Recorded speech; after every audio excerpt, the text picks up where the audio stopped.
மங்கோலிய பேரரசை நிறுவி ஆசியாவையும் ஐரோப்பாவையும் கதிகலங்க வைத்த அரசர் செங்கிஸ்கான் பற்றி பலருக்கு தெரியாத உண்மைகள் பல உள்ளன. கொடுங்கோல் அரசனாக நாம் பார்க்கும் செங்கிஸ்கானுக்கு வேறு ஒரு முகமும் உள்ளது. ஒரு சாதாரண நாடோடி குடும்பத்தில் பிறந்து ஒட்டுமொத்த ஆசியா மற்றும் ஐரோப்பிய நாடுகளை கதிகலங்க வைத்த அவர் ஒரு சாகப்தம். ஆனால் வரலாற்றில் இவரை பற்றி குறிப்புகள் கூறுவது என்னவென்றால், இவர் இரக்கமற்றவர் என்றும் கொடும்போல் ஆட்சி செய்தவர் என்றும் லட்சக்கணக்கான அப்பாவி மக்களை கொன்று குவித்தவர் என்றே எழுதப்பட்டிருக்கும். ஆனால் இதையெல்லாம் நாம் நம்ப முடியாத வகையில் அவரது வாழ்க்கை ஆச்சரியங்கள் நிறைந்தவை. அது பற்றிய குறிப்புகள் படித்தால் நம்மையே இப்படி ஒரு மனிதரா இவ்வளவு கொடூரங்களை செய்தார் என்று யோசிக்க வைக்கும். அவரின் பெயர் உண்மையில் செங்கிஸ்கான் இல்லை. அவரின் இயற்பெயர் தேமுஜின் ஆகும். சிங்கிஸ்கான் என்பது அவர் சம்பாதித்து வாங்கிய பட்டம். கான் என்பதற்கு அரசன், தலைவன் என்பது போன்ற பொருள்.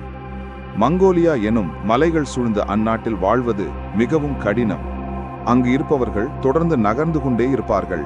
இதனால் அவர்கள் வாழ்க்கை முறையும் முரட்டுத்தனமாக இருந்தது. இந்த சூழலில் வளர்ந்த செங்கிஸ்கான் உண்மையில் முரட்டுத்தனமாகவே இருந்தார். நாடோடி கூட்டத்தின் அரசராக இருந்த அவரது தந்தை விஷம் வைத்து எதிரி நாடோடி குழுவால் கொல்லப்பட்டார். அப்போது பதவியேற்க வேண்டிய செங்கிஸ்கான் அடித்து விரட்டப்பட்டார். இதனால் மிகவும் கஷ்டப்பட்ட செங்கிஸ்கான் பல சோதனைகள் மற்றும் கடினமான பாதைகளை கடந்து மீண்டும் தனது புத்தி கூர்மையால் அரியணையை கைப்பற்றினார். மங்கோலிய படையினர் ஏன் இவ்வளவு கடினமானவர்கள் என்றால், அவர்கள் அனைவரும் குதிரை ஓட்டுவதிலும் அதில் இருந்து கொண்டு சண்டை செய்வதிலும் வல்லவர்கள். இவர்களுக்கு சிறுவயது முதலே அவர்களின் தாய் மூலமாக குதிரை ஏற்றம் மற்றும் குதிரையிலிருந்து அம்பு விடுவது போன்றவற்றை கற்றுக்கொள்வார்கள். இதனால் அவர்கள் வாழ்க்கை குதிரை மேலே அமர்ந்தபடியே பல ஆண்டுகள் நகரும். குழந்தைகளாக இருக்கும் சமயம் முதலில் அவர்கள் குதிரையின் பின்னால் கட்டப்படுவார்கள். பின்னர் குதிரை மீதிருந்து அம்பு விடவும் பழக்கப்படுவார்கள். இதில் செங்கிஸ்கான் மிகவும் கைதேர்ந்தவர். உலகிலேயே முதல் முறையாக மக்கள் ஒருவருக்கு ஒருவர் செய்திகளை அனுப்ப தபால்காரர்களை தனது அரசாங்கத்தில் நிறுவியவர் செங்கிஸ்கான். இவ்வளவு முன்யோசனை குணம் கொண்டவர். தனது அரசாங்கத்திற்கும் இருக்கும் அனைத்து மக்களும் அவர்களுக்கு விருப்பமான மத கடவுள்களை வழிபட அனுமதித்தார். இது அவருக்கு பிறகு அவரது வழித்தோன்றல்களால் பின்பற்றப்பட்டது.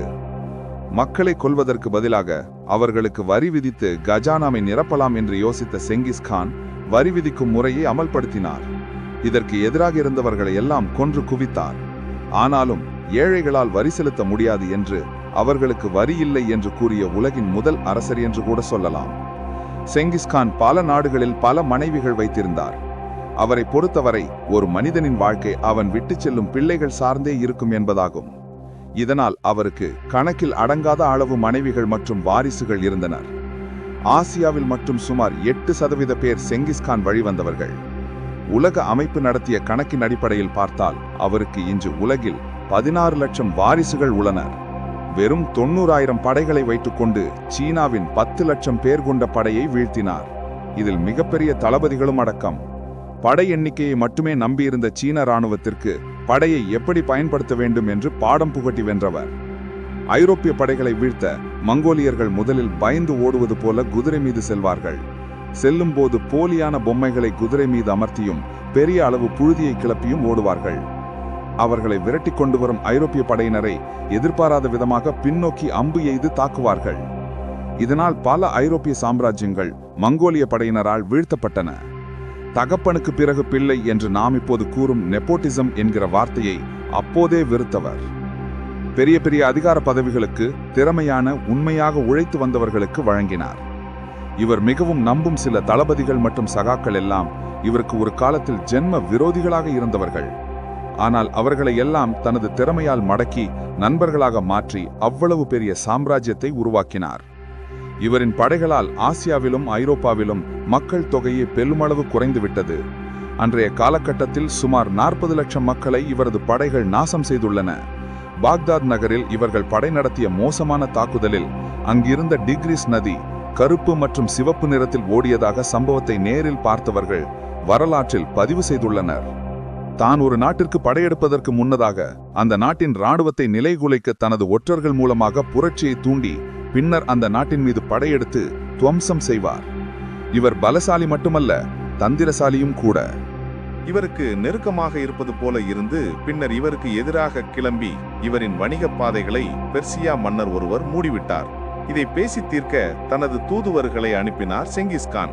அரச தர்மத்திற்கு நேர்மாறாக தூதுவர்களை அந்த பெர்சியா மன்னர் கொடூரமாக கொலை செய்து அவர்களின் தலையை செங்கிஸ்கானிடம் வைத்தார். இதனால் உச்சக்கட்ட கோபமடைந்த செங்கிஸ்கான் பெர்சியா மீது படையெடுத்து சென்றார். அந்த காலத்தில் பெர்சியா நாட்டில் வாழ்ந்த மக்களில் 90% பேரை கொன்று குவித்தார்.